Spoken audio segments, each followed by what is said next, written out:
Yo no. Bueno. Muy buenas tardes a todos. Se les informa que en este momento iniciamos la grabación del último espacio de conferencia y clausura de nuestro primer foro virtual, SICUS, Psicología, Cultura y Sociedad.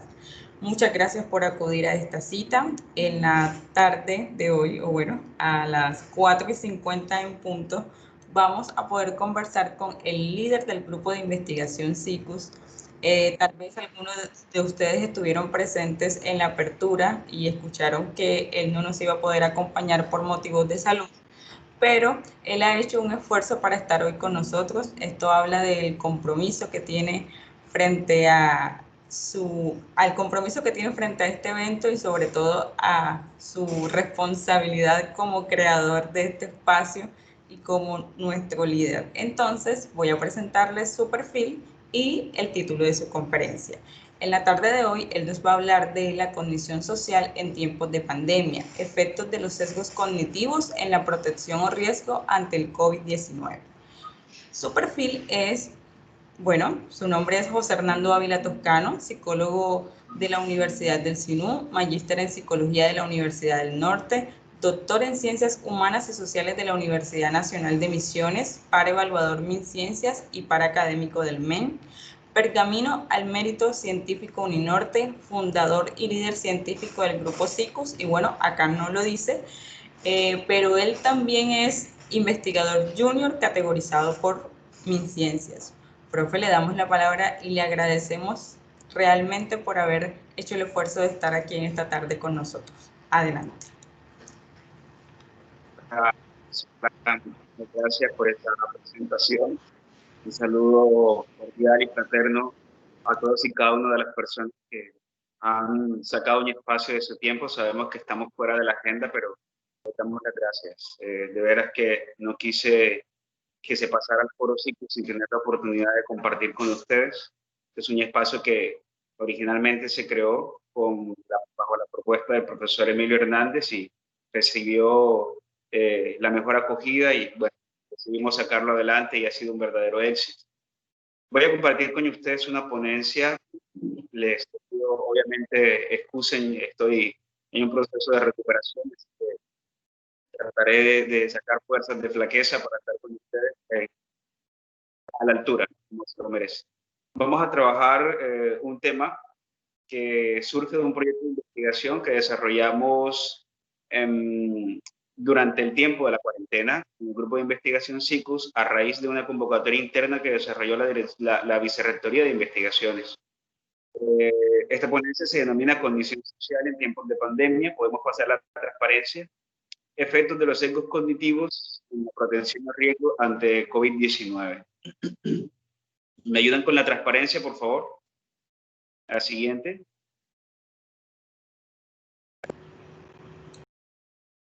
Hemos visto, y por todos es bien sabido, que estamos en una coyuntura en la que la humanidad hace mucho tiempo no se enfrentaba, ¿cierto? No decimos que es única porque no es cierto, ya la hemos enfrentado en otras épocas, pero nosotros, los hombres y mujeres modernos, no nos habíamos enfrentado a esta coyuntura. Sin embargo, es una situación en la cual las ciencias biomédicas cobran una gran relevancia precisamente porque estamos hablando de problemas que afectan la salud humana, como lo es la COVID-19, ¿no? De hecho, durante las últimas décadas han sucedido una gran cantidad de fenómenos que han puesto en riesgo la estabilidad y la salud de la humanidad. Estamos hablando de fenómenos epidemiológicos graves, como sucedió, por ejemplo, con el virus SARS, como sucedió, por ejemplo, con la influenza A, más conocida como el H1N1. Esta quizás es más conocida por nosotros porque logra llegar incluso hasta nuestro país. En aquellos casos, en aquel momento, hubo un reporte aproximado de 30 muertes en Colombia, lo cual fue escandaloso, ¿no? Hoy estamos por encima de los 30.000. Lo cual marca sin duda una pauta histórica triste, luctuosa para la historia de nuestro país. Y también otros fenómenos epidemiológicos como la gripe porcina, como el ébola, por supuesto. De pronto no lo vivimos tan de cerca, sino a través de las noticias. El ébola siendo un fenómeno epidemiológico que además tiene cual se le tiene mucho respeto por su alta tasa de mortalidad, ¿no? Mientras que con la COVID-19 lo que sucede es una alta tasa de contagio, ¿no? Entonces, si bien es cierto que las ciencias biomédicas son obviamente las llamadas a atender este tipo de fenómenos, no es exclusivo de ellas la posibilidad de hacer investigación que impacte sobre la manera como podemos comprender y cómo podemos incluso intervenir en el fenómeno del contagio por COVID-19 en este caso, ¿no? De tal manera que la psicología como ciencia de la conducta también está llamada a integrar aspectos de naturaleza social, cultural e individual que pueden dar cuenta de cómo el ser humano está inmerso en las prácticas que pueden conducir a que se presente este fenómeno epidemiológico del contagio. De tal manera que lo que vamos a ofrecer acá es una mirada psicológica acerca del comportamiento humano, comportamiento del ser humano en relación con protegerse, por el contrario, exponerse ante la COVID-19. En la siguiente transparencia vamos a observar algunos datos epidemiológicos. Estos datos tienen un corte del 18 de octubre, que era, digamos, el último reporte epidemiológico al momento de crear las transparencias que tenía la OMS, ¿no? En la gráfica podemos observar toda la incidencia de nuevos casos de la COVID-19, en donde observamos que ha seguido un proceso de aceleración. En realidad, el proceso de contagio ha sido creciente. Además, también observamos que el número de muertes que está representado por la línea, ¿cierto? Ese número de muertes se ha mantenido constante en todo el mundo, ¿no? A corte del 18 de octubre, la OMS estaba reportando alrededor de 40 millones de casos de personas contagiadas con COVID-19. Es decir, que estamos hablando de la población mundial. 40 millones de casos, el número de contagios es cercano a la población colombiana, a que toda la población colombiana estuviera contagiada. Y el número de muertes superaba el 1.100.000 personas que habían muerto producto del padecimiento de la COVID-19 y las implicaciones que esta suele traer cuando hay comorbilidades. Por su parte, en la tabla que observamos a su derecha, podemos identificar cómo se ha dado el contagio de acuerdo con diferentes regiones o con las diferentes zonas geográficas. Y si nos damos cuenta, tristemente, las Américas lleva la bandera, ¿no? Estamos hablando de las tres Américas, norte, centro y sur, acumulando alrededor del 47% de todos los casos que existen en el mundo de contagio por COVID-19. Y esto es un fenómeno que de alguna forma está relacionado con las prácticas sociales y culturales que están involucradas en relación con la manera como los países latinoamericanos, centroamericanos y de Norteamérica han asumido el fenómeno de la COVID-19. Ustedes han visto, por ejemplo, cómo algunos gobiernos de las Américas han sido reticentes a acoger las recomendaciones dadas por la Organización Mundial de la Salud. Algunos gobernantes incluso han menospreciado el impacto del fenómeno, han dado incluso recomendaciones públicas un tanto irresponsables al señalar el consumo de ciertos fármacos o de ciertas sustancias que a la postre terminaron siendo supremamente dañinas para la salud de las personas. Y esto, a su vez, se representa también en una población general cuyo comportamiento no ha sido ajustado a un sistema dirigido a la prevención, sino que muchas veces hemos encontrado comportamientos que por el contrario se apartan de la lógica normativa en relación con la prevención epidemiológica. La siguiente diapositiva, por su parte, nos está mostrando el panorama nacional. Y podemos observar, esto también corte de 22 de octubre, ¿no? Aquí se reportaban en Colombia alrededor de 981.700 casos. Hoy día, 30 de octubre, sabemos que superamos el millón de contagios y que también superamos los 30.000 muertos en la nación, lo cual indica justamente que somos uno de los países en donde mayor nivel de contagios ha habido en el mundial. No recuerdo la cifra del día de hoy, no recuerdo si estamos en el cuarto o el quinto lugar de los países con mayor cantidad de contagios en el mundo. Podemos avanzar a la siguiente diapositiva. Bien, frente a este panorama epidemiológico, nos hacemos una pregunta desde la psicología. Y esa pregunta se enfoca en de qué manera se implican los procesos psicológicos en la prevención y el riesgo ante las enfermedades. Fundamentalmente, ante esta coyuntura de la COVID-19. ¿Qué pasa psicológicamente que puede conducir a que los seres humanos estemos involucrados en la proliferación de la enfermedad? ¿Qué hace que los seres humanos adopten comportamientos por los cuales se exponen ante el desarrollo, ante la adquisición o enfermarse por COVID-19? Existe un enfoque teórico siguiente, existe un enfoque teórico muy relevante dentro de las ciencias de la conducta, que es el denominado modelo integrativo de predicción conductual. Y MPB, por sus siglas en inglés, por si quieren estar en inglés, es donde hay mayor abundancia de literatura. Bueno, vale aclarar, ¿no? Este es un modelo que nosotros hemos adoptado desde nuestro punto de vista como investigadores. No quiere decir que sea el único, pero la razón por la cual lo adoptamos es porque el modelo tiende a asumir otros modelos u otras propuestas teóricas dentro de las ciencias de la conducta que son de naturaleza cognitiva. Es decir, el modelo integrativo de predicción, que fue desarrollado por Fishman y por Eiser, integra otros tres modelos teóricos de mucha relevancia en las ciencias cognitivas, como lo son la teoría de la acción razonada, que fue originalmente desarrollada por Axel y por Fishman, como lo es la teoría cognitiva social, que creo que todos, por lo menos todos los que estamos vinculados con la psicología, lo asociamos claramente con la teoría de Bandura, y el modelo de creencias sobre la salud que fue desarrollado por Becker junto con otros colaboradores en distintos puntos. Estos tres modelos integran distintos elementos que nos da un fin fundamental, que es la predicción del comportamiento. Como ustedes saben, las ciencias de la conducta, principalmente la psicología, cumple una función fundamental al estudio de la conducta, y es que nosotros tenemos la capacidad de predecir el comportamiento humano. Esa predicción del comportamiento es clave dentro de los modelos epidemiológicos, porque va a permitir identificar cuáles son aquellas condiciones que pueden conducir a que un sujeto se ajuste al cumplimiento de unos principios epidemiológicos de protección o que por el contrario sea parte de ellos, exponiéndolos y por supuesto aumentando con ellos también el peligro epidemiológico que implica un virus altamente contagioso como la COVID-19. Precisamente, la COVID-19 es altamente peligroso por su elevada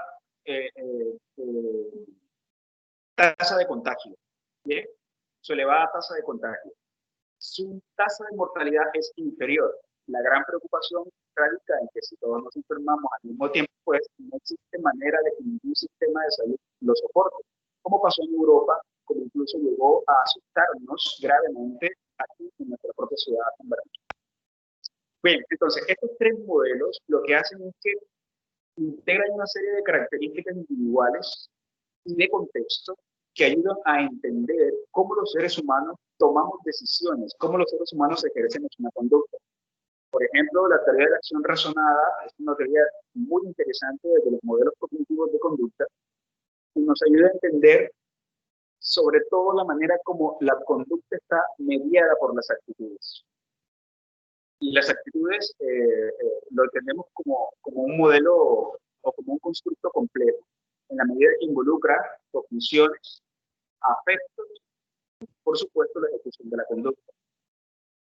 Este tema de las actitudes es una de las líneas de trabajo en las que más he hecho énfasis en los años recientes en mi vida investigativa, pero sobre todo dentro del campo de la psicología matemática, que es la más aplicada al tema educativo. El campo de la psicología social estamos haciendo algunos énfasis a partir justamente de este estudio en el tema de la COVID-19. Este modelo, el modelo integrativo de predicción de la conducta, ha sido empleado para predecir problemas de salud, como el VIH, por ejemplo. Porque nosotros podemos hacer una predicción de la disposición que tiene un sujeto para el uso del condón, o la disposición que tiene un sujeto para mantener vida sexual con una sola pareja, o por el contrario, el hecho de que no se ajuste al cumplimiento de ciertas normas, como el uso del condón, lo que significativamente constituye un factor de riesgo para el aumento del contagio de VIH y otras enfermedades o infecciones de transmisión sexual. En la siguiente diapositiva podemos observar que uno de los elementos esenciales del modelo integrativo de prevención conductual se basa en el análisis de la intención de la conducta. Lo que quiere decir que esto es un modelo de análisis que se enfoca en la conducta voluntaria, es decir, la conducta absolutamente consciente del individuo, ¿no? Lo que llamamos en psicología la conducta volitiva, la volición, la voluntad. Conducta desarrollada a voluntad por el sujeto. ¿Bien? Esto implica, además, la participación de tres elementos sustanciales dentro de la intención conductual, considerando por parte de las investigaciones previas la intención conductual como uno de los principales predictores de lo que será la conducta. Es decir, si yo voy a salir a una fiesta y no tengo la intención de tomar, lo más probable es que no tome. Así, algunas condiciones ambientales estén influyendo. Como yo tengo una intención firme sobre un fenómeno, lo más probable es que esa intención determine mi comportamiento. Entonces, este modelo se enfoca en tres elementos fundamentales: las actitudes, ¿cierto?, las normas percibidas y la autoeficacia relacionada con la conducta desarrollada. Son tres elementos clave que nosotros los hemos considerado en el análisis de la investigación que desarrollamos de los datos que les queremos compartir. La actitud, decíamos, implica aspectos cognitivos, emocionales y comportamentales. De hecho, eso es tomado también de la teoría de la acción razonada, que fundamentalmente se basa en la influencia de la actitud sobre el comportamiento humano. Las normas percibidas se refiere a cómo los sujetos entendemos que se puede regular la conducta o los comportamientos que se aceptan dentro de un determinado contexto o frente a una determinada variable puntual. La autoeficacia es cómo los seres humanos creemos que la conducta que nosotros desarrollamos en realidad tendrá un éxito. Es decir, si yo creo que usar condón de verdad me va a proteger del SIDA, entonces yo uso el condón. Pero si creo que el condón no sirve para protegerme, entonces pues tengo una baja probabilidad de usarlo. Del mismo modo, si yo creo que lavarme las manos cada 2 horas con abundante agua y jabón durante 40 minutos, durante 20 segundos, es un elemento de protección contra la COVID-19, entonces yo me lavaré las manos con abundante agua y jabón cada 2 horas. Pero si creo que eso no sirve para protegerme, entonces no lo haré. De ahí la importancia de las expectativas o las creencias que el sujeto tiene acerca de la efectividad del comportamiento. Una crítica clara a este modelo, ustedes estarán de acuerdo conmigo si han estado atentos a lo que he dicho, es que se enfoca en una idea o en una visión idónea de la conducta humana. Es decir, el sujeto humano tiene la capacidad de tener unas actitudes, ¿cierto? Las actitudes que lo que hacen es determinar la manera como yo reacciono ante un fenómeno, objeto, cosa o circunstancia.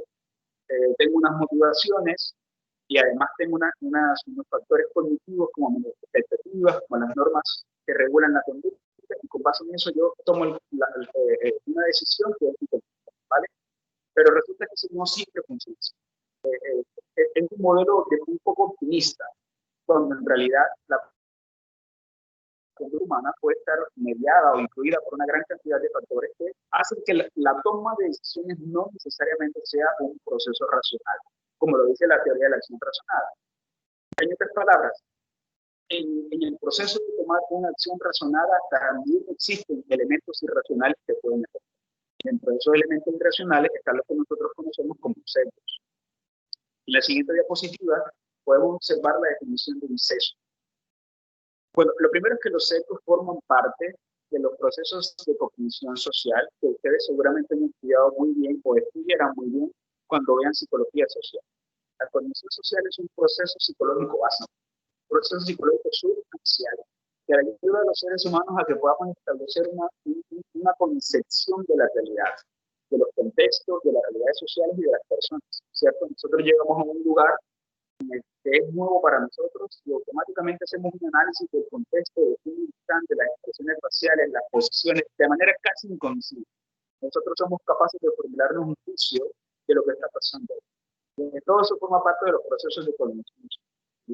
Nosotros decimos, por ejemplo, que los argentinos son presumidos, ¿cierto? Y eso es un proceso de cognición social, que además no se ajusta a la realidad, porque no necesariamente es. Dentro de los procesos de cognición social, un elemento sustancial son los sesgos. ¿Qué son los hechos? Unas distorsiones de la realidad. Porque en realidad son cogniciones, son creencias, son ideas, pero esas ideas están desprovistas de elementos objetuales, objetivos que permitan tener una visión real de lo que está pasando en el mundo. En otras palabras, nosotros tenemos una visión sesgada, tenemos una visión equivocada, tenemos una visión que puede estar afectada por distintas variables o fenómenos, y eso lo que conduce con frecuencia es a que los seres humanos se engañen. Tengan un engaño acerca de las personas, las situaciones o de sí mismos. Vale decir que los sesgos forman parte del repertorio cognitivo de los individuos y regularmente aparecen manifestados como un exceso de optimismo.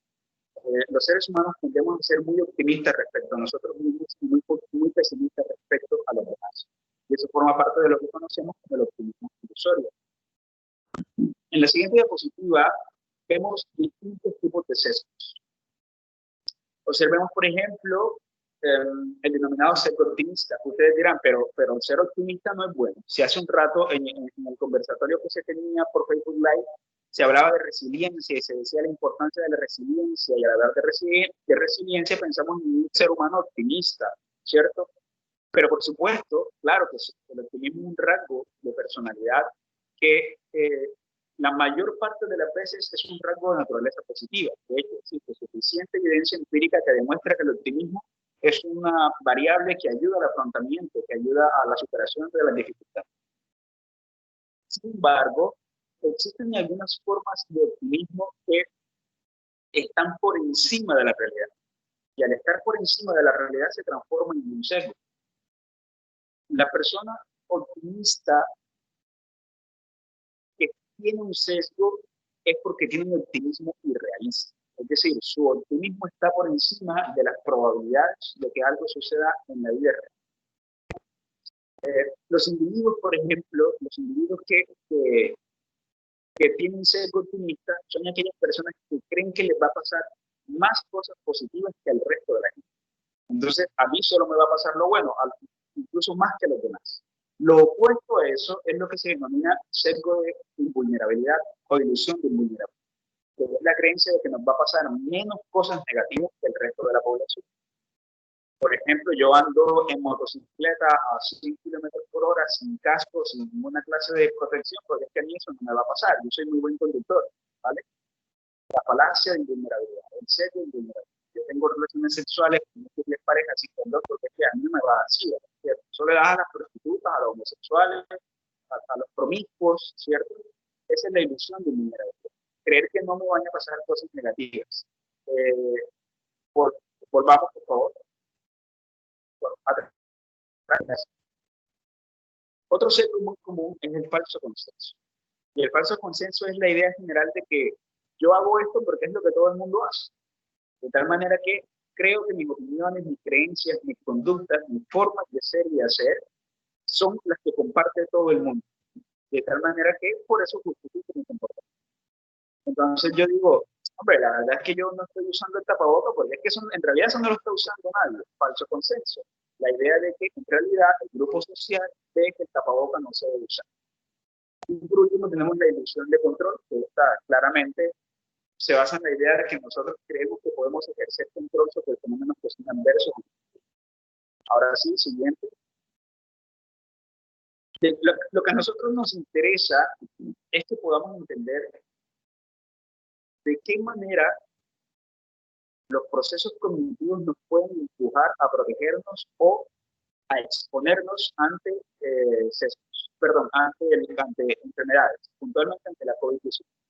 Aquí entra en juego un elemento fundamental que es la percepción de riesgo. La percepción de riesgo es un proceso eminentemente subjetivo y, por supuesto, varía entre los individuos en función de las experiencias que hayan tenido. Si yo tengo una percepción de riesgo alta, lo más probable es que adopte conductas de protección. Es decir, si yo creo que estoy altamente expuesto a contagiarme de COVID, entonces yo me protejo. Pero si por el contrario desdeño la posibilidad de que yo me vaya a contagiar, entonces me relajo y eso hace que me exponga, que adquiera conductas de protección. De tal manera que son polos distintos de un mismo fenómeno, ¿vale? Alta protección, alta percepción de riesgo, alta protección, baja percepción de riesgo, baja protección, y por el contrario, conductas de exposición. Un ejemplo claro de eso es el informe técnico de un estudio publicado por Radwe y colaboradores y puesto al conocimiento de la comunidad internacional a mediados de este año. Desarrollaron un estudio acerca de lo que sucedió en países como Italia y Francia, que ustedes bien saben que se convirtieron en focos pandémicos durante el mes de marzo. Recordemos que de China pasa a España, de España pasa a Italia, en Italia se vuelve un fenómeno incontrolable, posteriormente pasa a Francia. Fueron los focos pandémicos de Europa en esos momentos y del mundo. La respuesta a eso estuvo en que muchos ciudadanos lo que hacían era que asumían que eso a ellos no les iba a pasar sino a los demás. Y por tanto, a partir de ese sesgo, ¿cierto? Que es un sesgo de optimismo ilusorio, terminaron presentándose las escandalosas cifras de contagios que se presentaron en estos dos países, que además nos hicieron caer en cuenta que los europeos no son tan cultos y tan civilizados como a veces pretenden hacernos creer los estados. Siguiente diapositiva.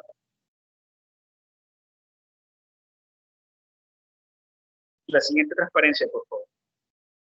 Una cosa importante que debemos entender es que a la intención de la conducta, de la que hablábamos hace un momento, le subyacen procesos que no necesariamente son racionales, sino que pueden estar afectados por estos sesgos que nosotros mencionamos. Hay múltiples estudios que demuestran cómo el sesgo del optimismo ha influido o influyó pues, en su momento para que existiera una alta tasa de contagio de virus como el SARS, por ejemplo, o como la influencia A, el H1N1, ¿vale?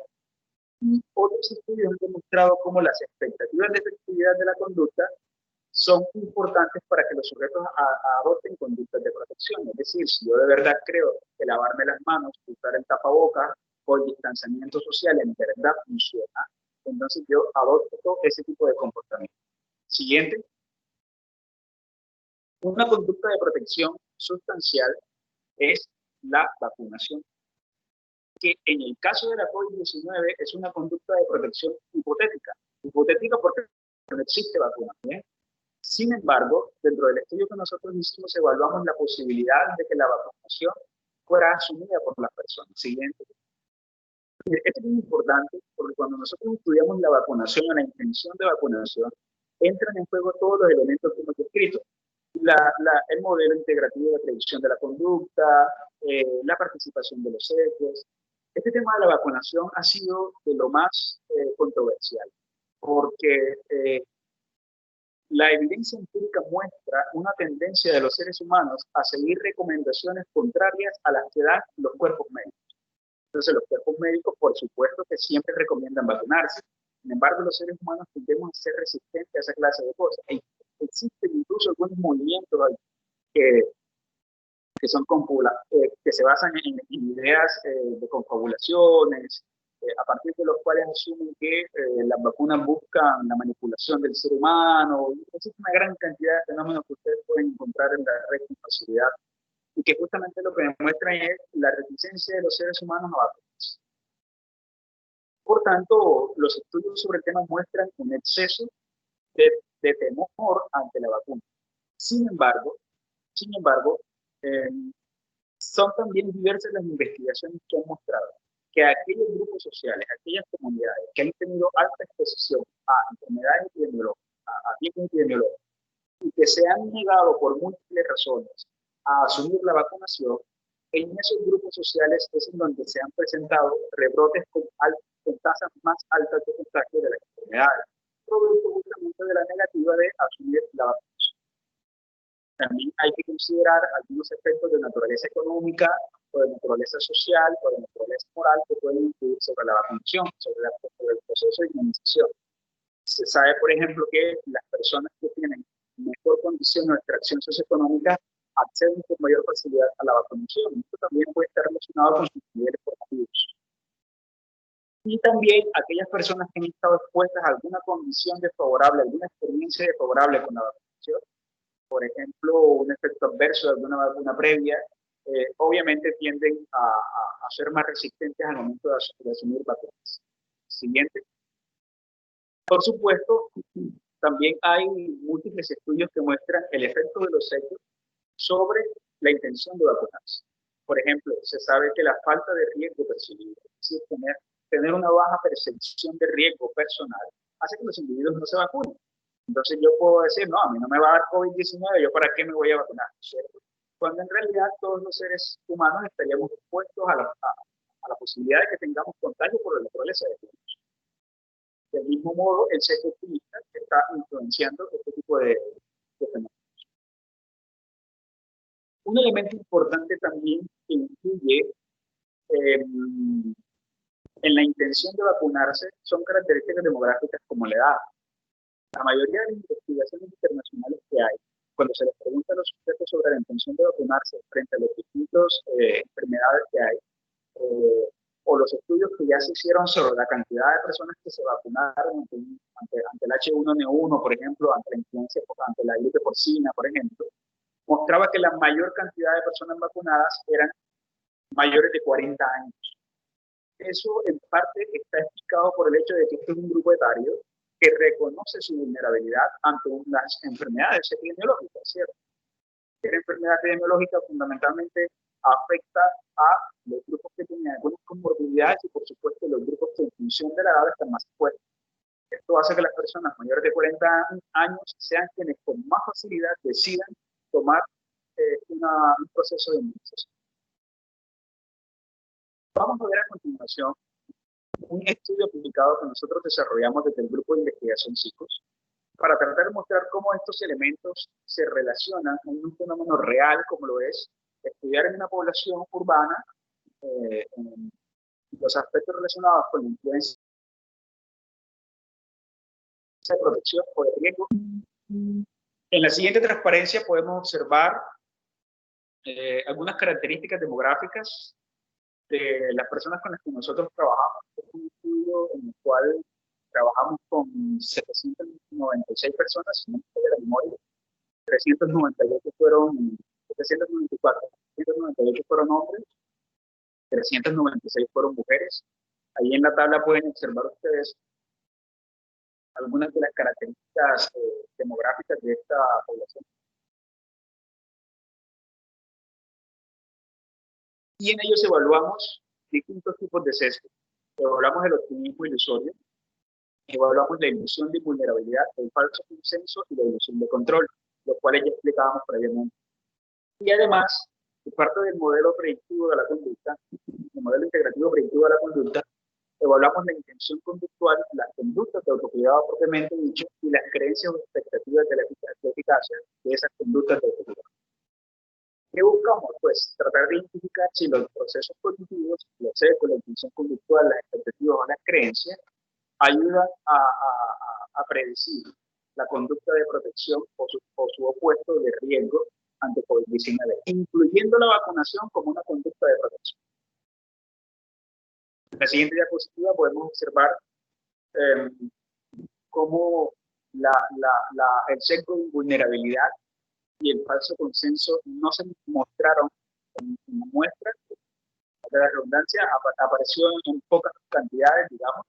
En cambio, fue más importante el sesgo de ilusión de control, que apareció en el 64% de los participantes. La creencia de que pueden controlar un fenómeno negativo, el 38% de los participantes manifestó el sesgo de optimismo, el optimismo ilusorio. En la siguiente diapositiva podemos observar cómo también la intención conductual y las expectativas de efectividad de la conducta, es decir, de lavado de manos, de ponerse la mascarilla, del distanciamiento social, las personas consideran que sí sirven para protegerse de la enfermedad.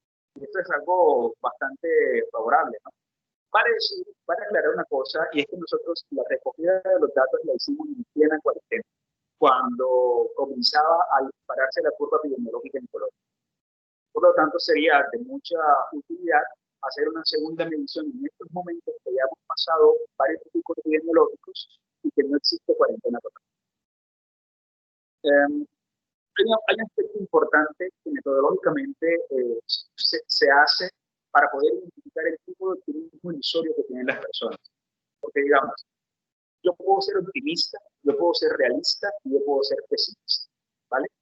Eso está en función de si tengo o no sesgo de optimismo y en función de mis conductas de protección. Digamos, si yo asumo que tengo baja percepción de riesgo, es decir, a mí eso no me va a pasar, ¿cierto? Y además yo tengo un alto nivel de protección, ¿cierto?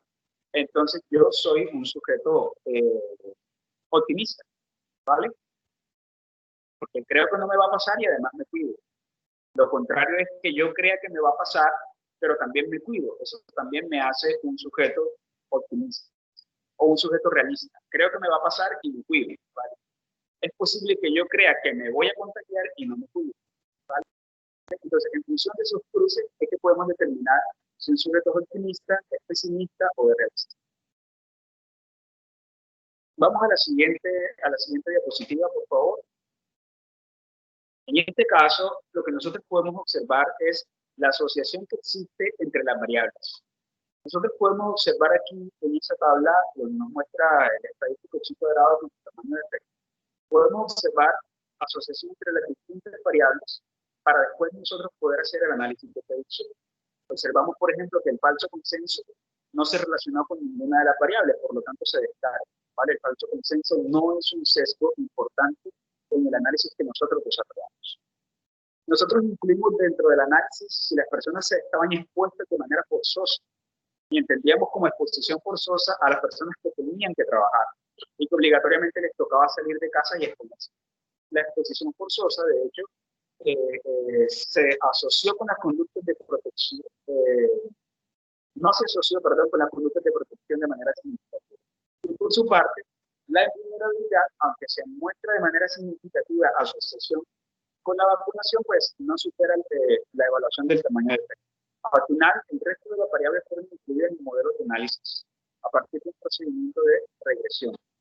Lo que nosotros hicimos fue que escalamos las variables a nivel ordinal para aplicar un modelo de regresión categórica. Esto en función de que los datos no se ajustaron a una distribución normal, a pesar de que se aplicaron diferentes modelos de transformación de los datos. Lo que observamos acá arriba, en la siguiente diapositiva, vamos a observar los dos modelos de análisis que nosotros obtuvimos para la predicción de la conducta. En el modelo que está en la parte de arriba, estamos haciendo la predicción de conductas de protección. En el modelo que está en la parte de abajo, estamos haciendo la predicción de la intención de vacunación. En el caso de las conductas de protección, encontramos tres variables esenciales que ayudan a predecir ese comportamiento. Es decir, tres variables que hacen o que predicen que los sujetos se laven las manos, usen la mascarilla y mantengan el distanciamiento social. Esas tres variables fueron el tipo de optimismo, las creencias de cuidado y la ilusión de control. Es decir, aquellos sujetos que creen que las tres conductas, lavarse las manos, ponerse la mascarilla y el aislamiento social, ayudan a protegerse, efectivamente hacen esas conductas, que era lo que decíamos hace un rato cuando hablábamos de la intención de la conducta. La ilusión de control, el sujeto que creen que pueden controlar la situación, y el optimismo. De hecho, en este modelo hace una predicción bastante importante de las conductas de protección, explicando o prediciendo el 76% de la varianza de esta variable. En el segundo modelo participan dos variables de naturaleza cognitiva, que son nuevamente el tipo de optimismo y las creencias de cuidado. En este caso estamos haciendo la predicción de la intención de las personas de vacunarse. Se le preguntó a las personas si estarían dispuestas a vacunarse dada la hipotética creación de una vacuna para la COVID-19. Encontramos entonces que el tipo de optimismo y las creencias de cuidado predicen la intención de vacunar. Pero además, tal y como lo veíamos en los antecedentes teóricos, hay dos variables de naturaleza demográfica que influyen en la decisión de tomar la vacuna, que es el estrato social y el nivel formativo, que además sabemos que demográficamente casi siempre están correlacionados. Lo que nos dice que aquellas personas que tienen una mejor posición social, aquellas personas que tienen un mejor nivel formativo, son quienes más entienden la importancia del proceso de inmunización. Bien, para cerrar esta presentación con algunas conclusiones puntuales. Veíamos cómo algunos sesgos pueden tener una influencia importante sobre comportamientos que son positivos. Por ejemplo, la conducta de protección se veía influenciada por la ilusión de control. Esto tiene cierta lógica, en la medida que la ilusión de control, como lo observamos en la transparencia, es una sensación que tiene el sujeto de que puede establecer un control sobre los fenómenos adversos en la medida de que guarda confianza sobre sí mismo. Y esa confianza sobre sí mismo, sobre sus propias acciones, puede estar relacionada justamente por las mismas acciones que el sujeto sigue. Como yo sé que recordemos además que la variable expectativas o creencia de cuidado, que es la idea de que si me lavo las manos va a funcionar, como yo creo que me lavo las manos y eso va a funcionar para protegerme, pues lo hago. Entonces eso le genera al sujeto una sensación de confianza que produce además la idea de que tiene control sobre la situación. Recordemos además que estamos hablando de un momento de la pandemia en la cual los sujetos estábamos en cuarentena. Por lo tanto, era menor la exposición que la que tenemos hoy día. Si hiciéramos un análisis el día de hoy, quizás pudiéramos encontrar algunas variaciones, o quizá no, porque se ha presentado además un fenómeno preocupante, que es la naturalización del fenómeno epidemiológico. Y es que estamos actuando como si nada pasara, como si fuera algo normal, como si fuera algo del día a día. Bien. Además, es importante también el papel que cumplen las expectativas de la efectividad del cuidado, que era lo que estábamos diciendo. En la medida que nosotros tengamos la convicción de que las estrategias que utilizamos para cuidarnos en verdad surten efectos, en verdad son importantes, pues las vamos a realizar. Lo que demuestra la importancia además de las campañas que están enfocadas en este tipo de actividades.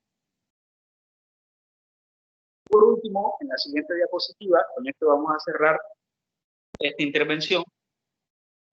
Siguiente diapositiva, por favor. Hay un dato muy importante aquí que vale la pena mencionar.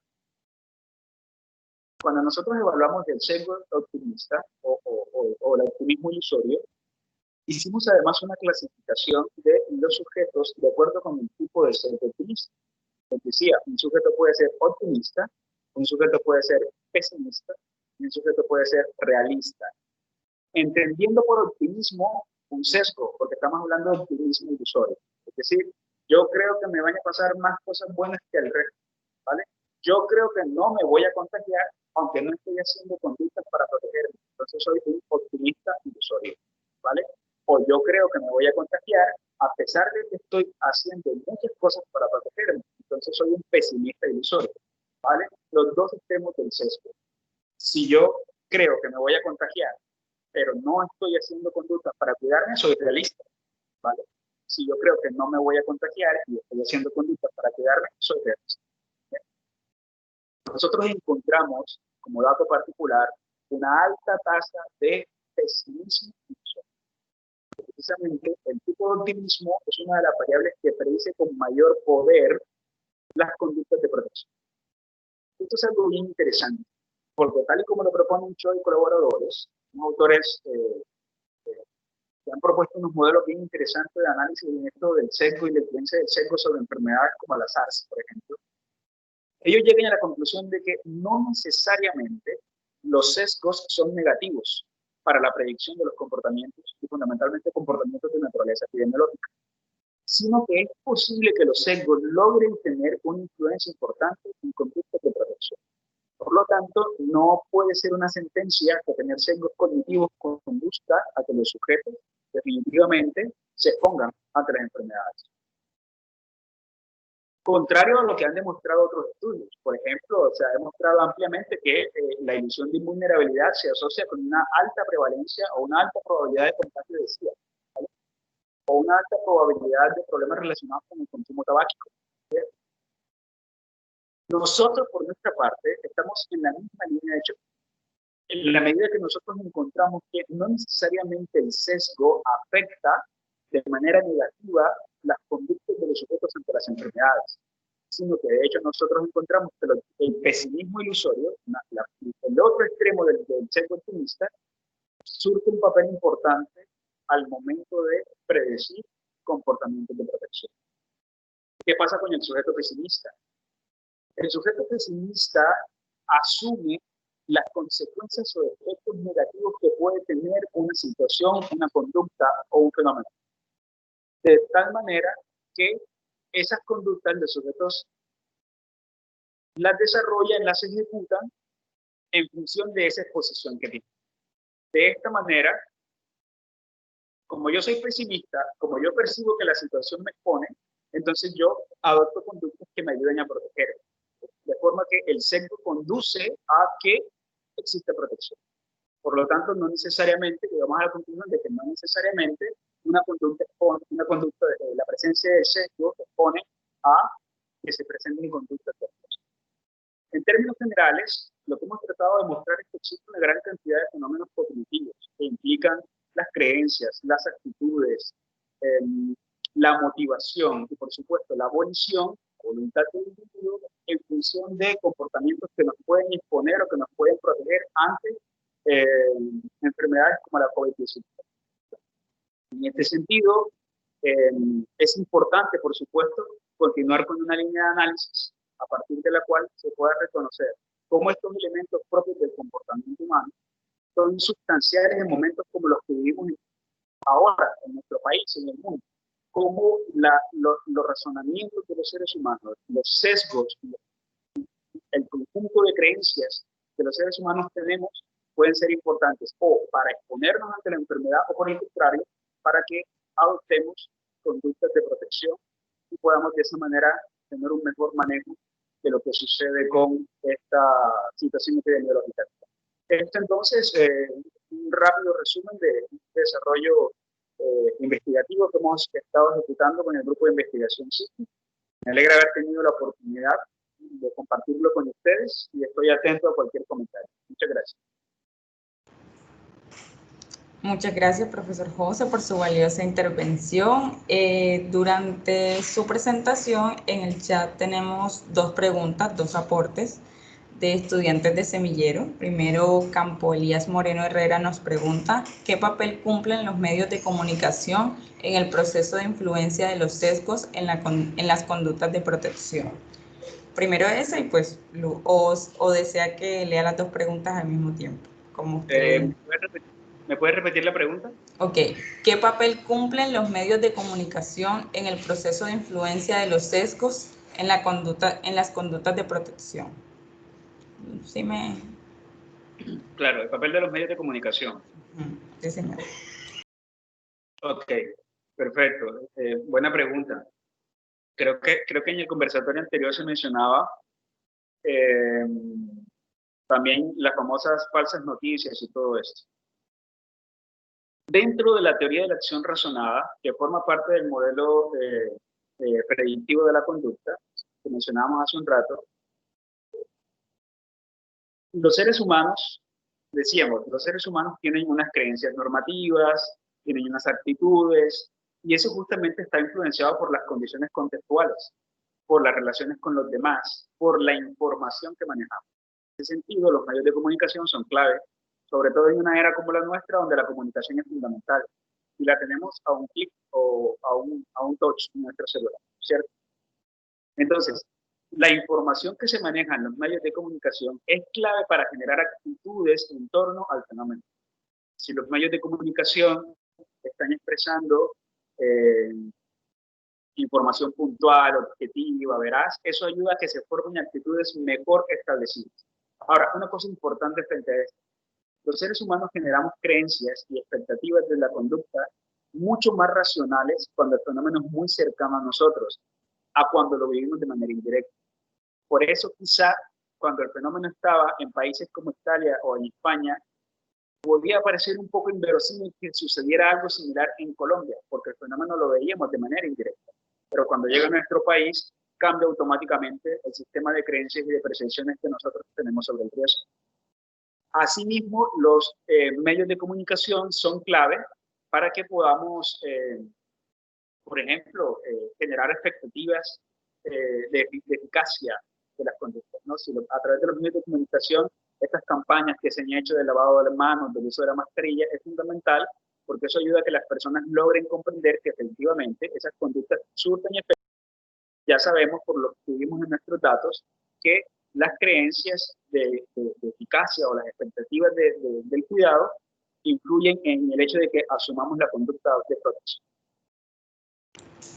Muchas gracias, profe. Y pues la segunda pregunta la plantea la estudiante Daniela Gómez Luna. Pregunta, ¿por qué el optimismo tiene mayor capacidad predictiva en las conductas de protección que en la intención de vacunación?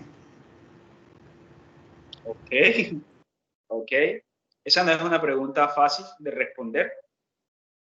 Y la razón de ello está en que, en realidad, la conducta de vacunación o la intención de vacunación puede ser vista como una conducta de protección. Lo que nosotros hicimos fue desligarlo, ¿no? Al desligarlo, pues obviamente cambian algunas cosas allí del modelo epidemiológico. Lo que podemos decir es que la intención de vacunación no parece verse tan influenciada por el optimismo ilusorio, porque de hecho la mayor categoría que nosotros encontramos de optimismo fue su extremo opuesto, el pesimismo ilusorio. ¿Bien? Claro, uno pudiera esperar que un sujeto pesimista corriera a vacunarse, pero también pudiera ser lo contrario. Como soy pesimista, no me vacuno porque creo que eso no va a funcionar. De tal manera que allí tienen mayor participación otras variables de naturaleza cognitiva, como las creencias de la efectividad y otras variables de naturaleza demográfica. De hecho, los estudios previos, yo les decía, han demostrado la importancia de características demográficas como el sexo, como la edad, como la extracción social de las personas.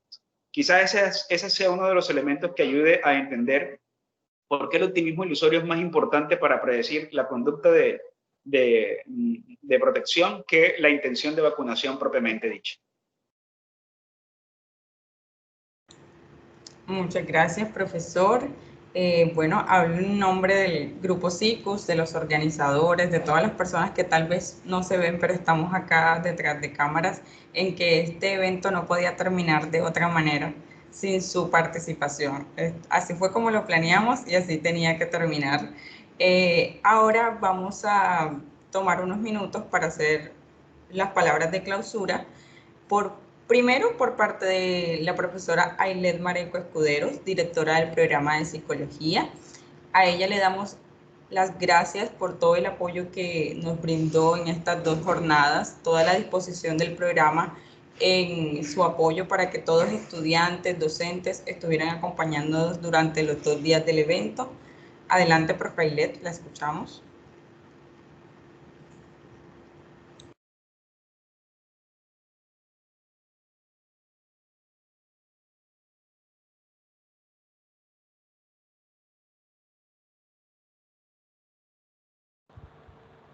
Hola, buenas tardes a todos. Muchas gracias, Laura. Yo no quiero extenderme demasiado con mis palabras. Yo me uno bastante como al agradecimiento y a las felicitaciones al grupo de investigación SICUS por la creación de este espacio de apropiación social del conocimiento tan importante. En esta primera versión yo creo que han logrado cautivar a la comunidad académica interesada por la psicología y el desarrollo humano especialmente, pero de manera especial pues se ha entregado a los estudiantes de psicología de la Corporación Universitaria Reformada un escenario de aprendizaje y de reflexión de alta calidad académica. De igual manera, pues quiero agradecer y exaltar mucho el apoyo permanente que la Vicerrectoría de Investigación e Innovación y todo su equipo de trabajo entrega a este tipo de iniciativas que dan cuenta pues claramente del alcance formativo que la investigación tiene para los psicólogos, para los profesionales y para los interesados en esta temática o en estas temáticas pues que hemos tratado a lo largo del foro. Creo que han sido 2 jornadas maravillosas, hemos escuchado comentarios muy positivos de todos los participantes, no solo de la institución, sino de externos que nos han acompañado a través de las diferentes plataformas. Por último, como a manera de felicitación y de agradecimiento también, pero no menos importante obviamente, creo que debemos resaltar a los protagonistas del foro, a nuestros docentes, hoy nuestros investigadores, los profesores Emilio Hernández, Hansel Duque, el profesor José Ávila, las profesoras Margel Parra, Maura Herrera, nuestra investigadora internacional Odales Pérez, y a Laura Rambal también, quienes con todos nuestros invitados a los conversatorios lograron mostrar de manera bastante, digamos, llamativa, pero sin perder esa calidad académica, las líneas de investigación, sus trabajos, los resultados que han logrado, que vienen adelantando de manera excepcional en todas las ramas de la psicología que maneja el grupo. Quiero decir que creo que no siendo más, nosotros nos vamos bastante complacidos como programa, como profesores, como estudiantes, con esta experiencia, y bueno, estamos bastante deseosos de poder apoyar una nueva versión del foro en el futuro, especialmente pues por lo que la psicología representa y significa para todos. Muchas gracias. Muchas gracias, profe Ailed. A continuación va también brindar unas palabras muy cortas pero importantes nuestro vicerrector Milciades Púa Gómez. Muy buenas tardes a todas las personas que han participado en estos espacios que fueron desarrollados por el grupo de investigación SICUS y por los docentes investigadores. Agradecemos al profesor José Ávila, que aún en medio de las limitaciones de salud, no solamente tuvo una preparación enorme y bien detallada de estos espacios, como hacer el esfuerzo de hoy brindar sus conocimientos y compartir ese trabajo de investigaciones con nuestra comunidad. Me uno a las palabras de felicitaciones que ya ha expresado Ailed. Yo digo que en este momento una situación que parece que puede generar crisis, desestabilización en muchas instituciones, en personas, en agrupaciones, ha sido una maravillosa oportunidad para poder contar con la solidaridad del Colegio de Psicólogos, con docentes externos de a nuestra institución y docentes propios que han logrado recoger unos temas y unas temáticas supremamente importantes para el fortalecimiento del saber del programa de psicología, pero no solamente del programa de psicología, puesto que hubo muchas personas también que de otros programas nos acompañaron y personas del exterior. De manera que hoy, así como lo hicimos ayer, cerramos este ciclo de actividades que ha tenido su proyección dentro de las redes sociales, pero también aquí en esta plataforma. Y agradecemos al equipo de investigaciones que acompañó y a Claudia del Departamento de Extensión, de la Vicerrectoría de Extensión, que trabajó mancomunadamente para que esto sea un proceso interdisciplinario, para que sea un proceso de apoyo mutuo e integral. Gracias a todas las personas que participaron, que fueron muchas. Tuvimos de verdad una enorme afluencia, y esto es importante porque nos habla de la seriedad y de la acogida que tienen nuestras propuestas. Entonces, una feliz tarde para todos y muchas gracias, Laurita. Muchas gracias, señor Milciades. Realizamos una encuesta interna en la que el profesor José no se dio cuenta, pero ha sido elegido para dar las palabras finales como líder del grupo de investigación SICUS.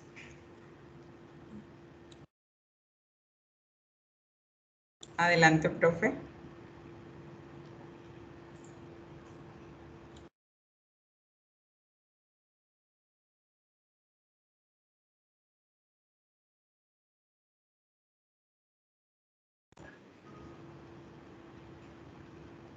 Hola, profe, ¿nos escucha?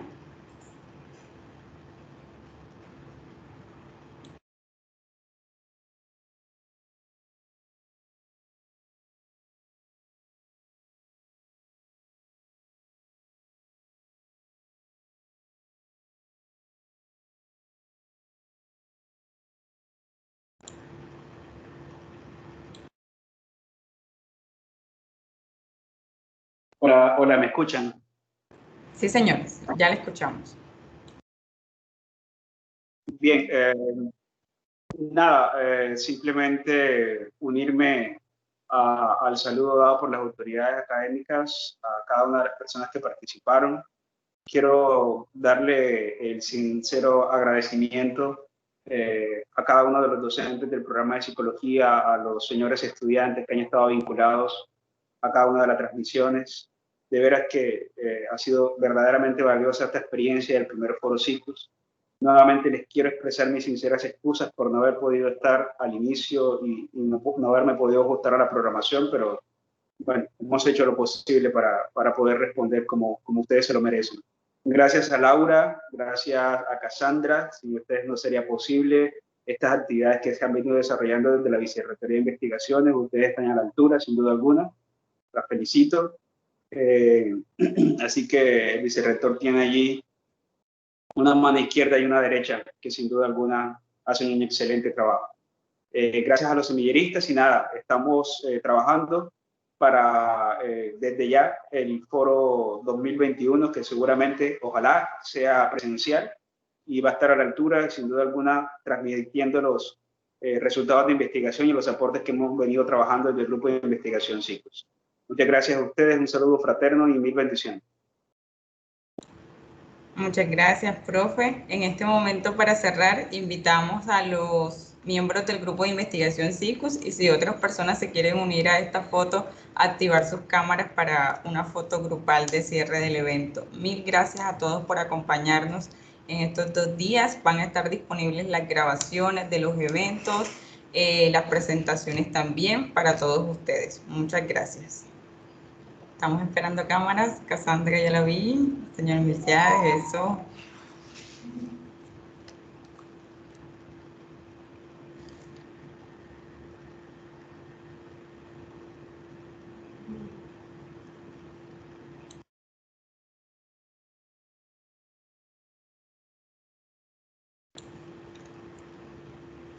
Profesora Ailed, profesora Maura.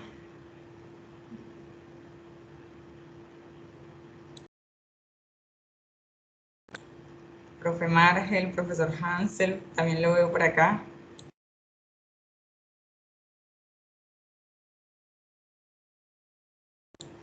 Claudia, no te escondas, queremos verte.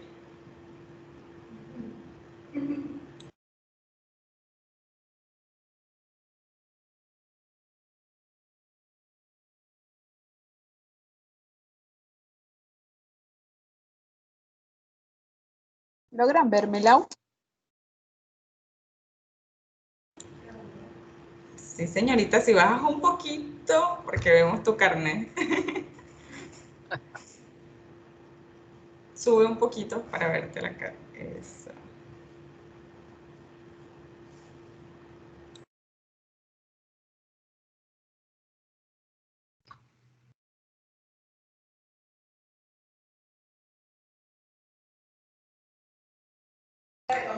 Bueno, ya hemos tomado la foto. Muchas gracias a todos por acompañarnos. Feliz noche. Bendiciones. Abrazos. Gracias.